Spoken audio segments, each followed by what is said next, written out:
Merci Seigneur. Merci pour ta présence, bienfaisance, et merci parce qu'on a vécu un temps extraordinaire ce matin. Et ce temps qu'on a vécu, je disais, mais Seigneur, tu es en train de nous faire vivre le message du message. Alors on va voyager ce matin et je vais vous emmener dans quelque chose que moi j'ai découvert il n'y a pas très longtemps. Alors peut-être que ça parlera à certains, peut-être qu'à d'autres non. On est rentré, alors c'est tout récent, c'est mardi 12 avril. Par le biais de Rosh Kodesh, nous sommes rentrés dans le mois d'Iyar. Donc le mois d'Iyar est le deuxième mois de l'année. Et je vais vous présenter un peu le commencement des mois. Qu'est-ce que Rosh Kodesh? Qu'est-ce que le mois d'Iyar? Et à travers de ce que je vais vous partager ce matin, merci Saint-Esprit, je prie vraiment qu'il y ait une ouverture de nos cœurs, une ouverture de notre compréhension. Et je vous invite aussi, au travers de ce voyage qu'on va faire ensemble, à faire le lien avec tout ce qui était vécu pendant la louange. Et moi, avant de commencer Rosh Kodesh, on a parlé de réconciliation ce matin, et je me suis dit, il y a aussi une réconciliation des temps célestes avec le temps terrestre, une réconciliation entre le ciel et la terre. Alors Rosh Kodesh, c'est le commencement des mois. Alors, vous avez vu, il y a une belle pleine lune, ça n'a rien à voir avec la pleine lune, mais quand même. Et voilà. Donc Rosh Kodesh,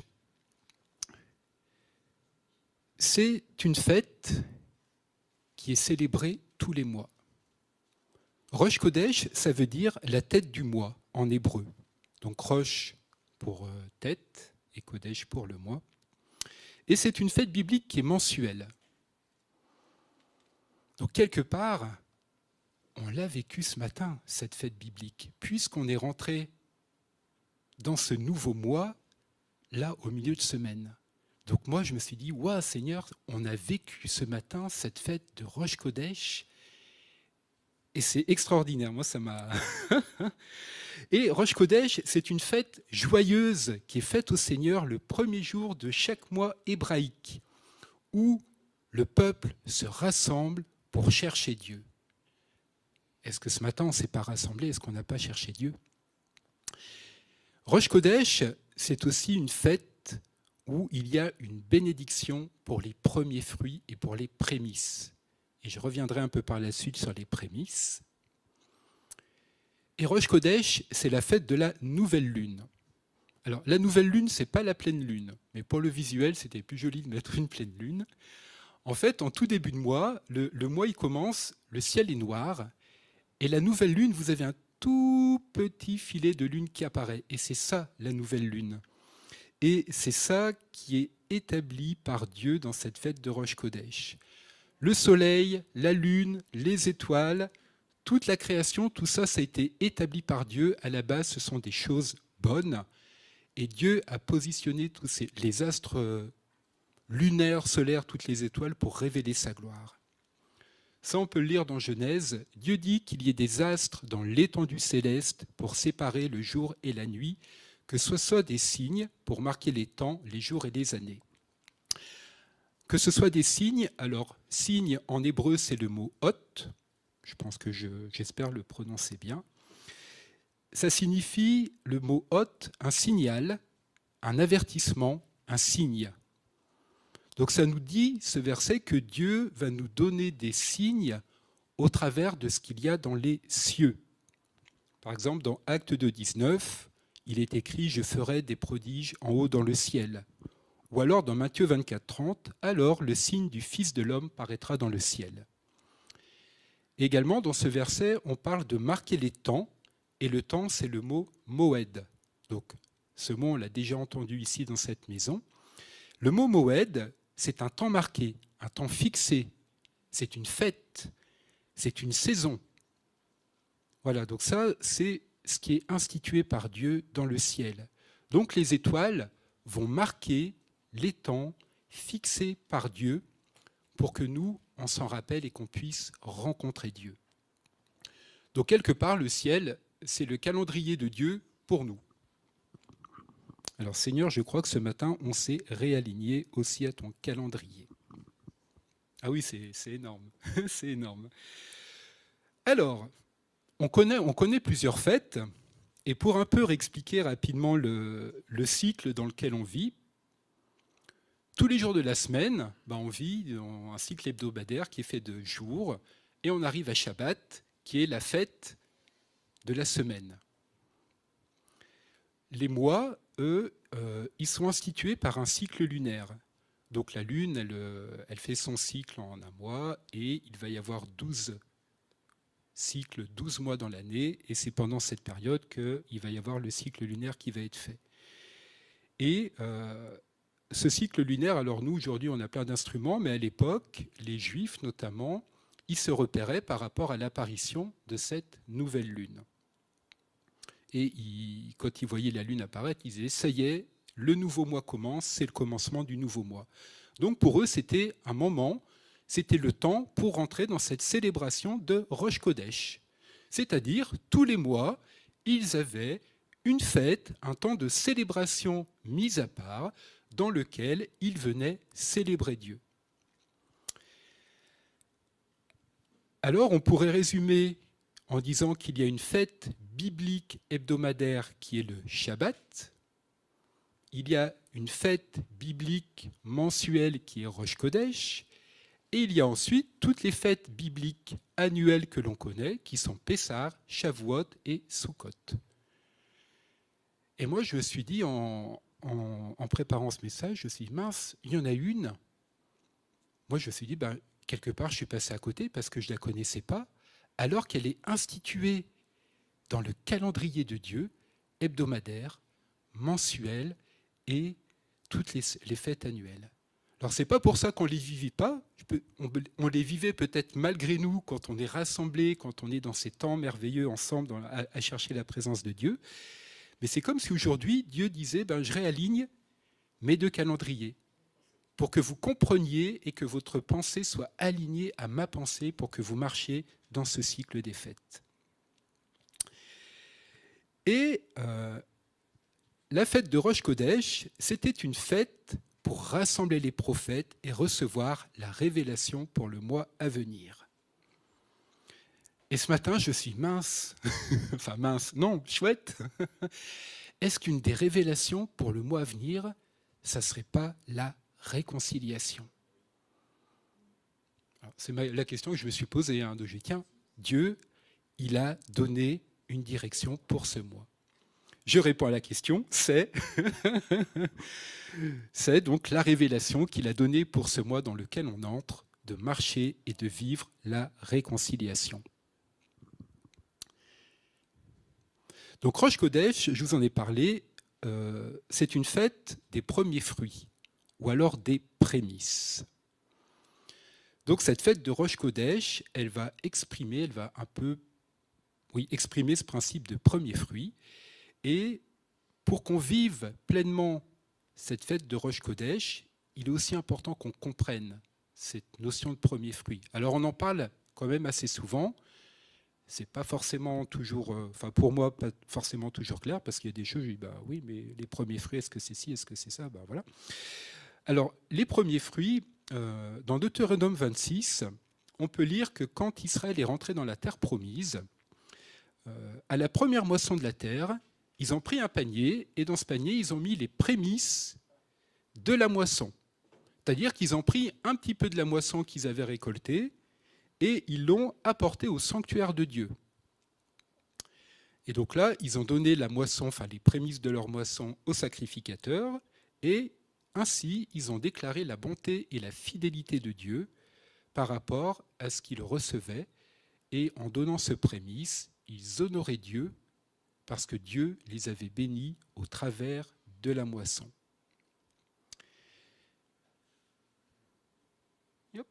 Voilà.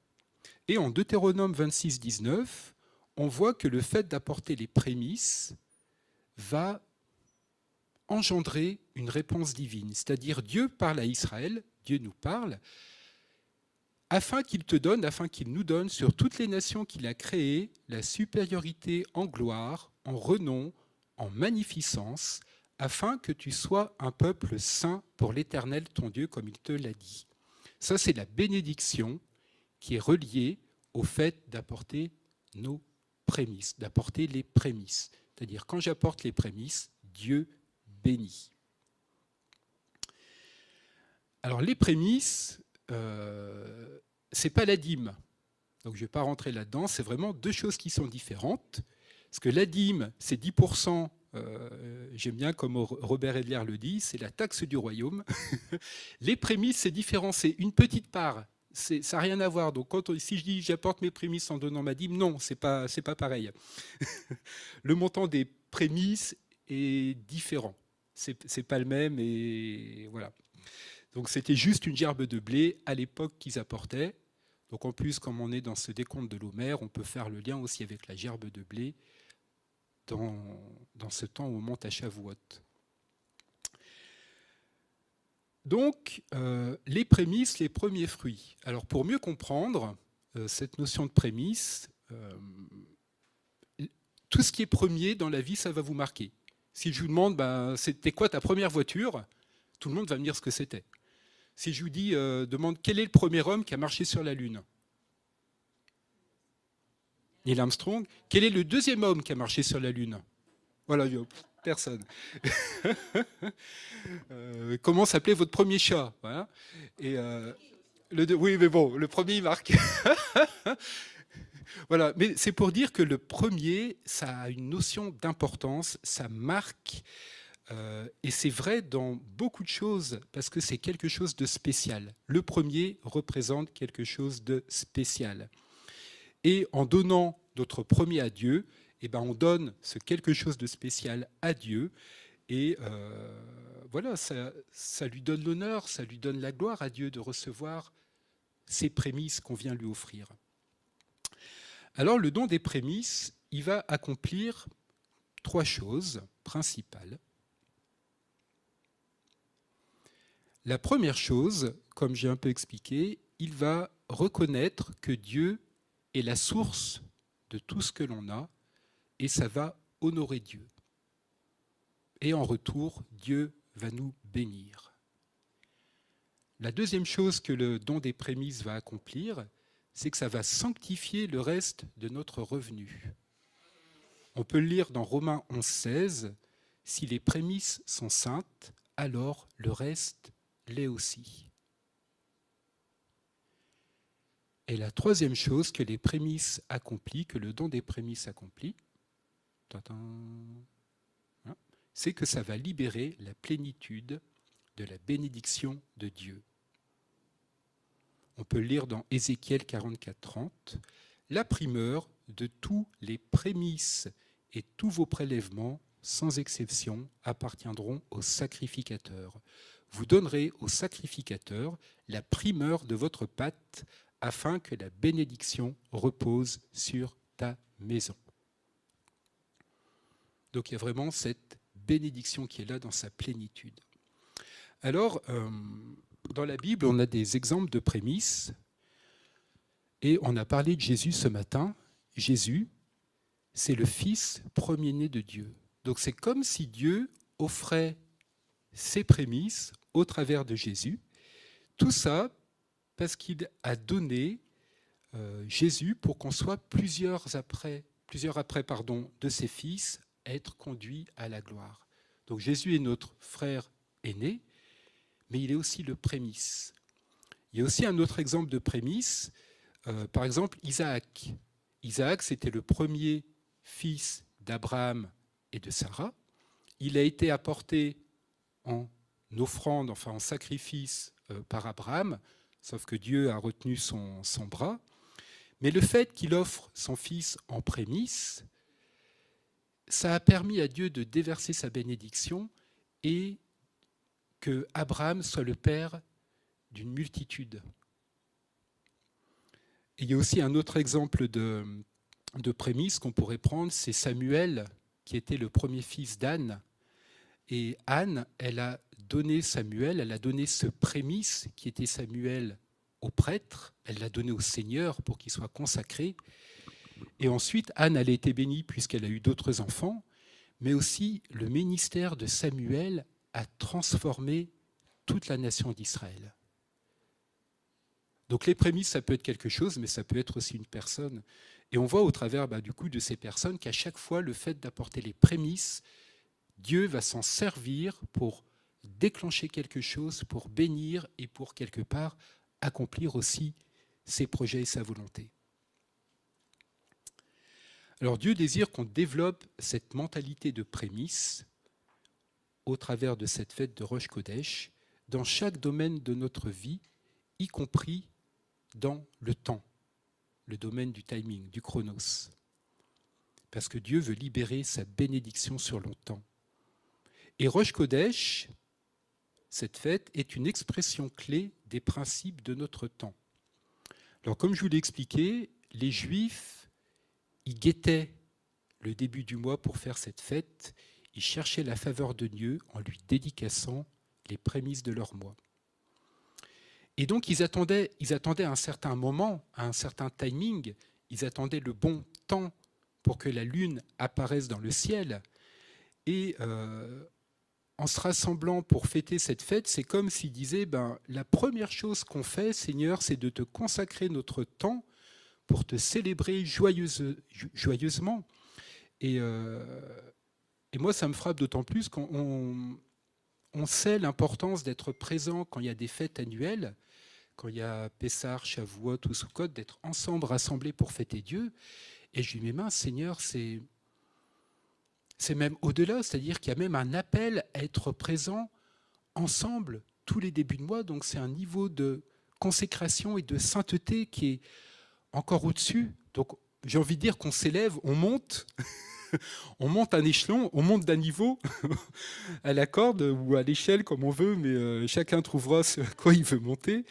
Et c'est vrai aussi aujourd'hui. On a vu ce matin qu'on est là rassemblés, on donne les prémices de notre temps en ce début de mois, et Dieu descend, Dieu parle, Dieu agit, Dieu ouvre des chemins. Dieu va faire aussi des connexions, des choses merveilleuses. Voilà, donc moi c'est un temps, je sais pas, qui est excitant de se dire, mais on était dans un cycle qu'on essayait de suivre qui n'était pas dans sa plénitude, pas dans son accomplissement. Et là, Dieu nous parle en ces temps pour nous dire, il y a encore plus, j'ai plus pour vous. Et quelque part, c'est le cœur d'amour du Père qui parle, qui dit, je te donne déjà, mais je peux te donner encore plus, aligne-toi, rentre dans cet alignement du temps, rentre dans cet alignement encore plus pointu des fêtes avec moi, et tu verras la bénédiction couler davantage dans ta vie.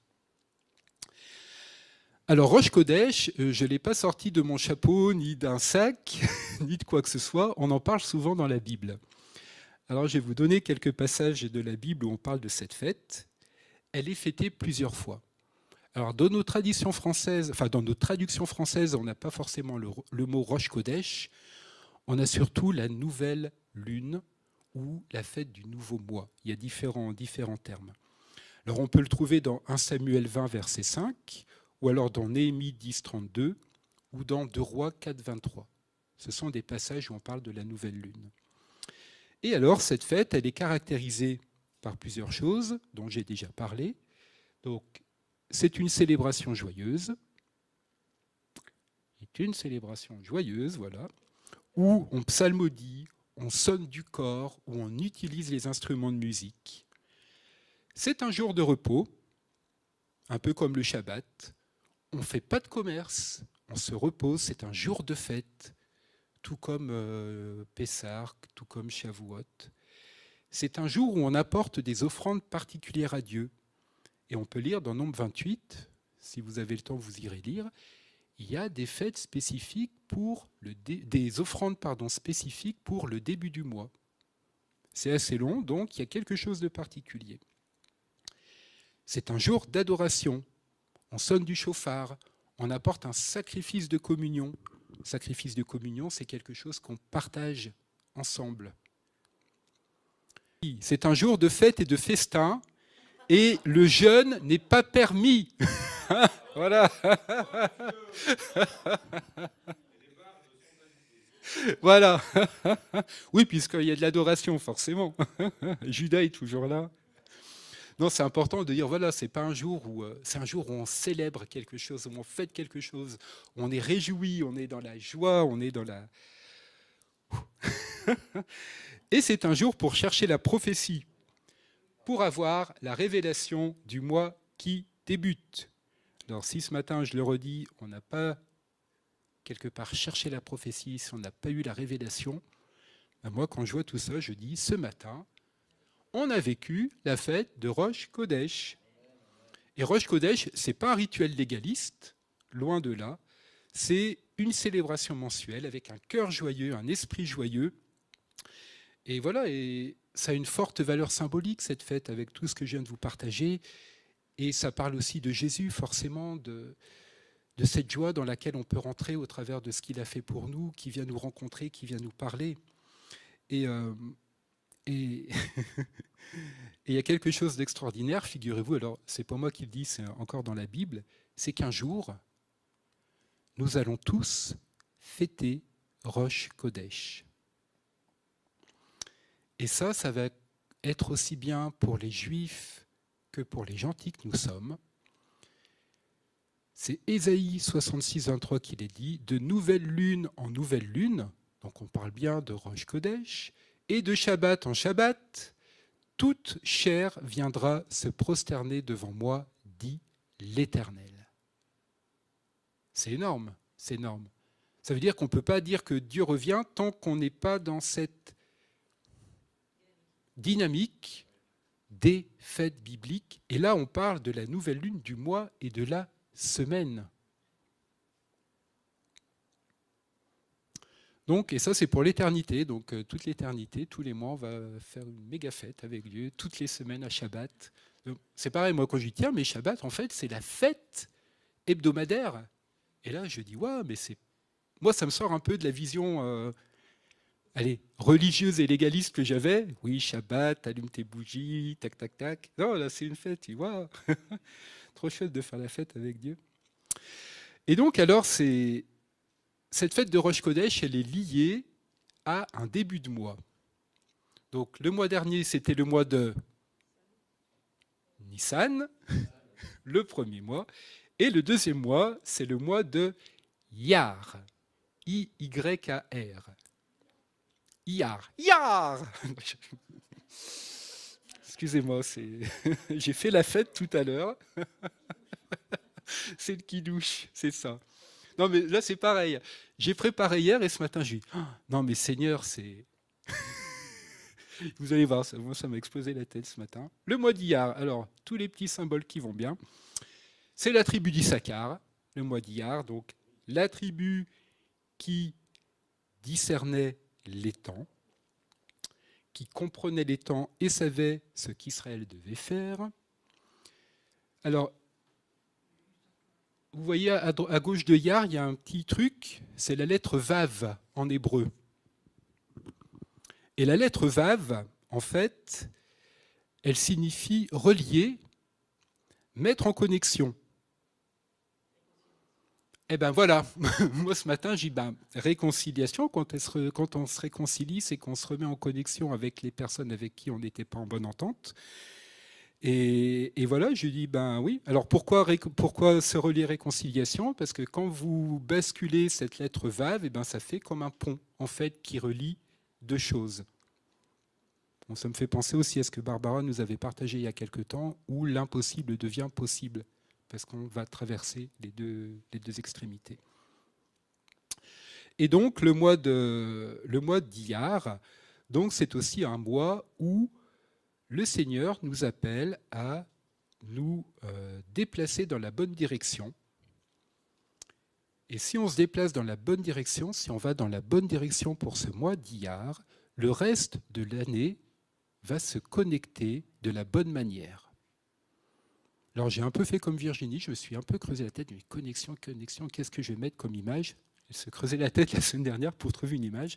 Et là j'ai trouvé ça, je dis oui, si effectivement là je ne vais pas dans la bonne direction, eh bien je ne vais pas me connecter à grand chose parce que je risque de tomber d'un peu haut. Voilà.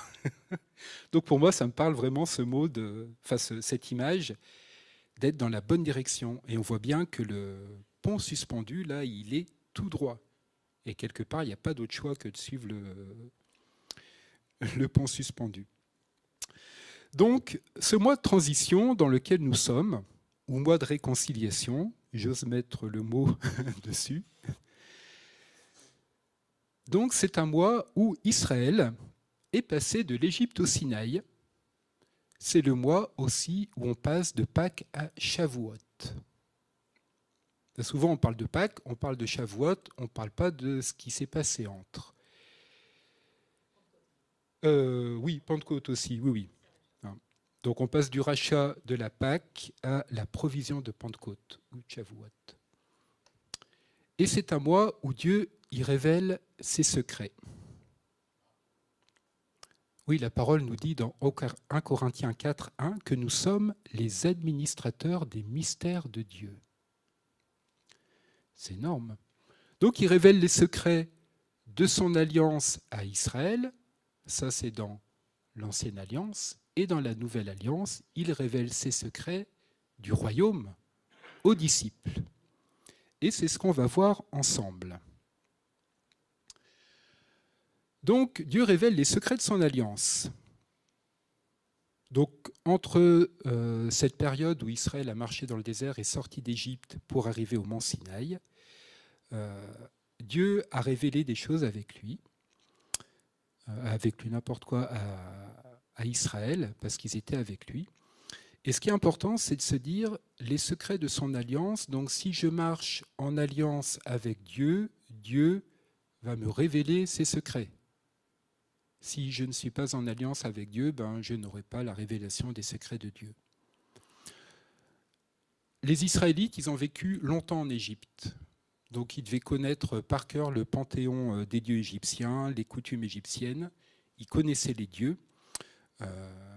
Par contre, ils n'avaient pas la Bible pour connaître Dieu comme nous, on peut le connaître. Ils avaient la tradition orale qui leur avait rapporté des histoires. Ils ne connaissaient pas ce Dieu qui les délivrerait de l'esclavage. D'où l'importance pour Dieu de se faire connaître à eux, de leur parler au désert, de leur révéler les secrets de son alliance. Et les secrets de son alliance, il leur a révélés au travers de ses noms, puisque Dieu a des noms d'alliance. Et on va les voir après, quelques-uns de ces noms. Et c'est le psaume 25, 14 qui nous dit que la pensée secrète de l'Éternel est pour ceux qui le craignent, et cela pour leur faire connaître son alliance. 25, 14. La pensée secrète de l'Éternel est pour ceux qui le craignent, et cela pour leur faire connaître son alliance. Premier nom d'alliance que Dieu a révélé, je suis Yahvé Rapha, le Seigneur qui te guérit. Donc ça, c'était à Mara. Donc Dieu, en fait, il leur a révélé ses noms d'alliance, mais en leur faisant passer des tests. Alors, on va voir que ça ne s'est pas forcément toujours bien passé, les tests pour Israël. Donc ils sont arrivés à Mara, ils avaient marché dans le désert, il faisait chaud, il faisait sec, ils n'avaient qu'une envie, c'était boire de l'eau. Et là, à Mara, ils ont trouvé de l'eau. Sauf que c'était de l'eau amère, imbuvable. Donc, voilà, ils ont murmuré contre Moïse, contre Dieu. Et Dieu a été gentil avec eux, puisqu'il a changé cette eau amère en eau potable. Et il leur a donné cette promesse, « Si tu écoutes ma voix, je te garderai en bonne santé, car je suis Yahvé Rapha, je suis le Seigneur qui te guérit. » Donc cette révélation de Dieu qui guérit, elle intervient dans ce mois d'Iyar dans lequel on est. Donc le mois d'Iyar est un mois pour recevoir la guérison et pour être guéri. Alors merci Seigneur, moi je veux recevoir ma guérison dans ce mois d'Iyar. Le deuxième nom qu'il a révélé, deuxième nom d'alliance, je suis Yahvé, alors Roi ou Roy, il y a plusieurs possibilités, le Seigneur notre berger. Donc le deuxième test qu'ils ont vécu, c'était à Élim. Alors Élim, 70 palmiers, des sources d'eau, c'était la profusion, c'était l'abondance. Et là, il se révèle comme étant le Seigneur, le berger. Et Israël, eh ben, il a loupé le test. Alors vous allez me dire, comment on peut louper un test quand on est béni? Franchement. Eh bien, la question, en fait, que Dieu posait à Israël, c'était de savoir comment Israël allait réagir à la bénédiction. Et comment Israël a réagi? Eh bien, Israël n'a pas réagi. Israël a été béni. Eh bien, on ne dit même pas merci à Dieu. Il n'y a même pas de célébration de louange. On ne dit rien. Quelque part, si Dieu nous bénit, il nous le doit, quoi. Pourquoi le remercier? Et du coup, voilà, ils n'ont pas compris cette bénédiction qui était là, alors que quand Dieu apporte un temps de rafraîchissement, eh bien que nous, on soit dans cette dynamique, dans cette joie de remercier Dieu pour tout ce qu'il nous donne, que nos cœurs débordent de louanges et tout ce qu'on vit, qu'on ne le vive pas comme quelque chose de normal, quoi. Alors merci Seigneur de nous aider à grandir, à marcher dans la révélation de toutes les bénédictions que tu nous donnes et être reconnaissant pour tout ce que tu nous donnes, Seigneur. Merci parce que dans ce mois d'Iyar, on croit, Seigneur, que tu nous conduis dans la bénédiction. Alors vous me croyez si je vous dis, voilà, ça s'affiche, voilà, c'est à moi pour croire que Dieu nous conduit dans la bénédiction. Et merci Seigneur, tu nous conduis dans la bénédiction. Et même si on traverse parfois des temps difficiles, tu nous conduis dans la bénédiction. Et on veut te louer et te remercier pour cela. Troisième nom par lequel il s'est révélé, c'est Yahvé-Jiré, le Seigneur qui pourvoit. Il voit les besoins, il pourvoit aux besoins. Et ça, c'était à Réphidim. Donc là, pas d'eau du tout, le désert le plus sec. Ils ont murmuré une fois de plus, et là, c'est là où Moïse a frappé le rocher et où Dieu a créé un chemin alors que le peuple ne croyait pas que Dieu pourrait faire quelque chose. Et donc ce mois d'Iyar est un mois pour venir à Dieu dans la foi et recevoir notre bénédiction. Et le dernier nom qu'il a révélé, c'est Yahvé Nissi, le Seigneur, qui est la bannière de la victoire. Et là, c'est quand ils ont eu la victoire sur les Amalécites. Et ce mois dans lequel nous venons d'entrer, ce mois d'Iyar, est aussi un mois pour louer Dieu pour la victoire qu'il nous donne sur l'ennemi. Alors merci Seigneur, moi je prie et je déclare, en rentrant dans ce mois d'Iyar, que tu vas déverser ta guérison sur nous, Seigneur, que nous croyons que tu nous conduis dans la bénédiction, dans la guérison, et on veut recevoir, Seigneur, on veut venir à toi dans la foi, où on reçoit tout ce que tu nous donnes, Seigneur, et te louer en retour. On veut te louer, Seigneur, pour tes bénédictions. On veut te louer pour la victoire que tu nous donnes sur l'ennemi, Seigneur. Merci, Seigneur, pour tes révélations, les révélations des secrets de ton alliance. Donc ça, c'était sur le mois d'Iyar, donc où Dieu révèle les secrets de son alliance. Et Dieu révèle maintenant les secrets du royaume aux disciples. Donc là, on fait un jump, on se retrouve dans le Nouveau Testament. Alors, il nous était donné de connaître les mystères du royaume de Dieu. Donc ça, c'est ce qu'on lit dans Matthieu 13. Donc, dans ce mois d'Iyar, après Pâques, c'est le mois où Jésus est apparu à ses disciples, où il a cheminé avec eux pendant 40 jours, et c'est pendant ces 40 jours qu'il leur a révélé les secrets du royaume et qu'il les a équipés pour leur mission d'apôtres. Donc c'est pendant ce mois de transition entre Pâques et Shavuot où Jésus a exercé son ministère terrestre. Donc il est apparu plusieurs fois aux disciples, que ce soit en Galilée, à Jérusalem, et la Bible nous dit qu'il leur a enseigné beaucoup de choses. Donc, ce qu'il leur a enseigné, ça les a transformés également. Donc, ils ont vécu avec Jésus pendant 3 ans dans son ministère, mais là, dans ce mois particulier, ils sont passés de disciples à apôtres, et d'apôtres à leader de l'Église qui était en train de naître. Ils ont vraiment vécu un déversement de gloire et ils ont marché dans la gloire. Acte 1, versets 1 à 2, nous dit que pendant ce mois, Jésus a donné aux disciples des instructions ou des ordres, des directives du royaume pour établir son Église.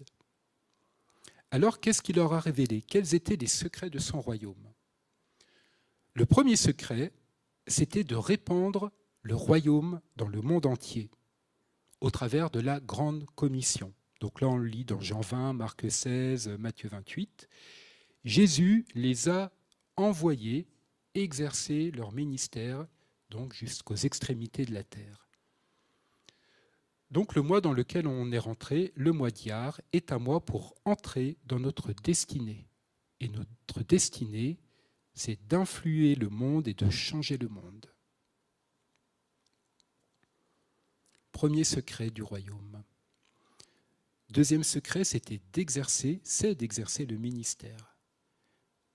Matthieu 28, faites des disciples de toutes les nations, baptisez-les, enseignez-les à obéir à tous les commandements que je vous ai donnés.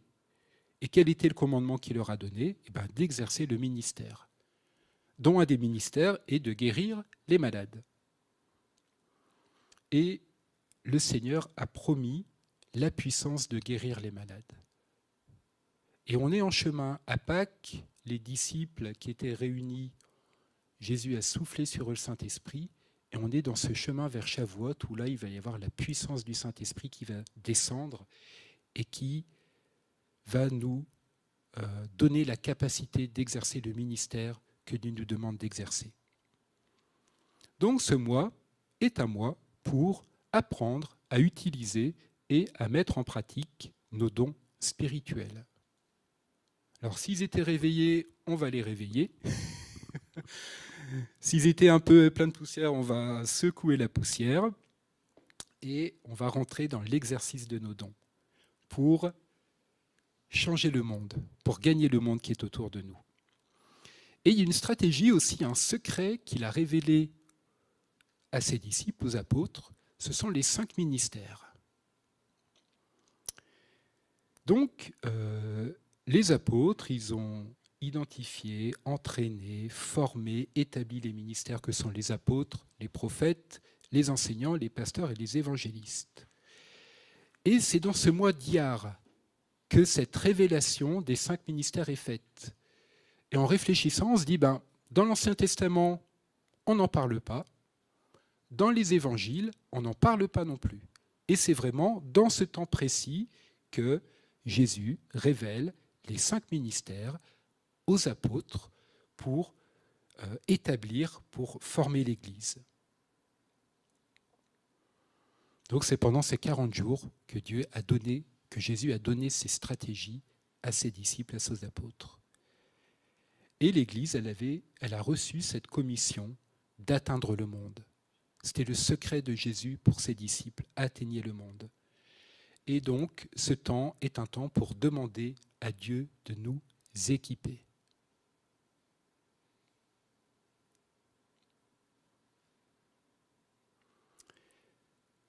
Voilà, donc c'est des nouveaux secrets qui ont été révélés, des nouvelles choses qui ont été révélées, qui sont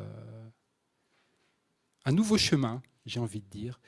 Et je veux vraiment prier aussi, Seigneur, que aussi bien les secrets de ton alliance que les secrets de ton royaume, tu nous aides à les vivre, que tu nous aides à rentrer dans ces choses, à rentrer dans cet équipement, Seigneur. On veut vraiment exercer nos dons, on veut rentrer dans cette écoute des secrets de ton cœur.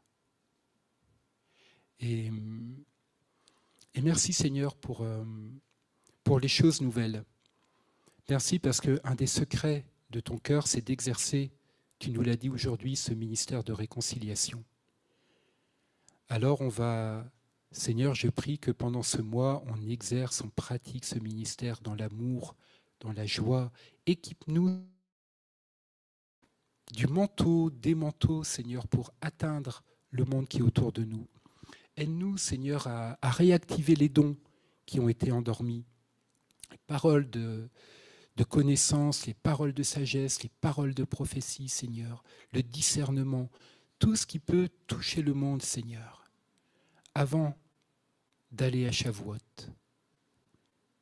Merci de nous faire traverser, de nous orienter dans la bonne direction en ce mois pour que l'année soit alignée correctement, Seigneur.